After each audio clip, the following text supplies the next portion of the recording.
All right, hi guys. I'm Daniel Spivak, and my video presentation and research paper are going to be on my favorite artist, who is Aubrey Drake Graham. A lot of us know who he is. He's a famous rapper and musician. So let's just get straight to it. So his real name is Aubrey Drake Graham, and he actually chose his middle name, which is Drake, as his stage name. He was born on October 26, 1986 in Toronto, Canada, so he isn't from the U.S., and his father is Dennis Graham, who's African American, and his mom is Sandy Graham, who's Caucasian. He's Jewish, and he attended a Jewish day school and had a bar mitzvah, which is, highly unusual for at least a mainstream rapper who is half black to have that kind of background and upbringing. Speaking of his ethnicity and religion, it's ironic because growing up, Drake was bullied for being too black, or just black in general, and for being Jewish. But now that he's a famous musician and public figure, he's told he's not black, quote unquote, enough to be a rapper. Which is, I just thought it was interesting to see how our culture appropriates things and views things and says what's okay and what's not, depending on what your social status is.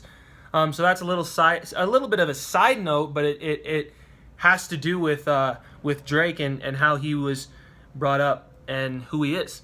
During his high school years, he attended a Jewish day school, and then when he went to college, he attended Forest Hill Collegiate Institute as well as Vaughan Road Academy before he dropped out to pursue his career in acting and his musical career as well. That is Drake, right? You can't really see it. There we go. That's Drake right there. A lot of us, again, know who he is. Have seen him everywhere. But let's just address his career. So his career started at age 15 when he was cast as Jimmy Brooks in Degrassi: The Next Generation, which was a TV show.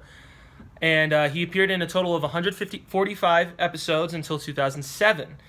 He released 2 mixtapes in that time. His first one was called Room for Improvement, and his second one was called The Comeback Season.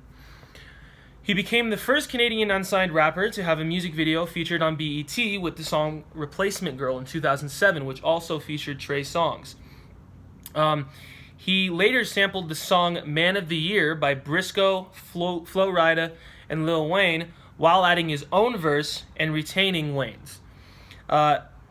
Somehow, Wayne ended up hearing this remix that Drake did, heard it, thought it was amazing, called Drake and flew him out to Houston and said, I want to do some stuff with you. I want to work with you. So Drake flew out to Houston and joined Wayne on the Carter 3 tour, which was Wayne's third album, of the Carter series, and they recorded various tracks together. However, Wayne at this time didn't sign Drake yet to a recording deal, so still Drake was still unsigned.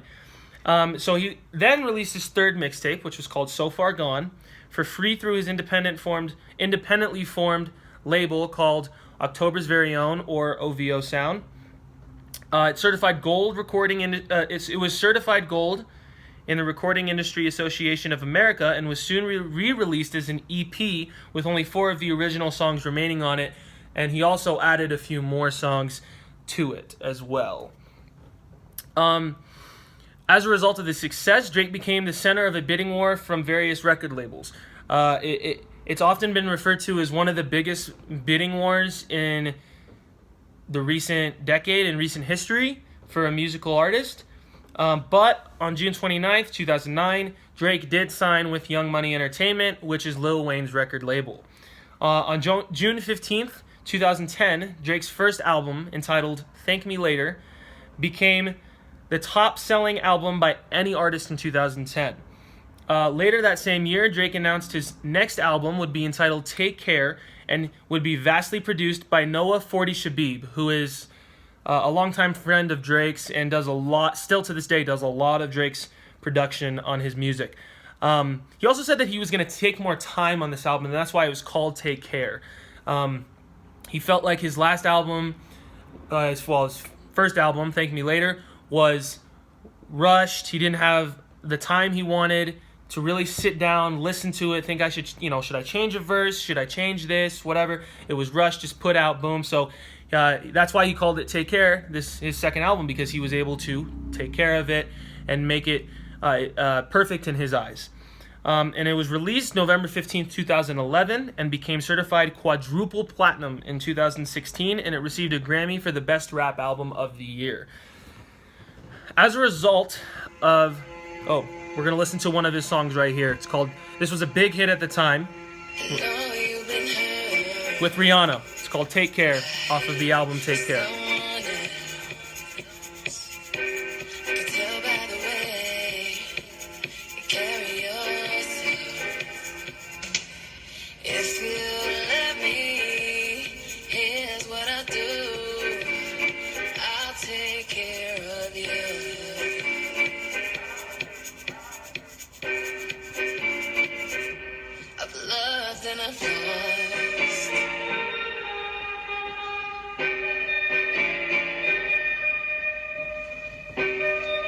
So Drake is going to do the first verse right here, and then we'll stop it there.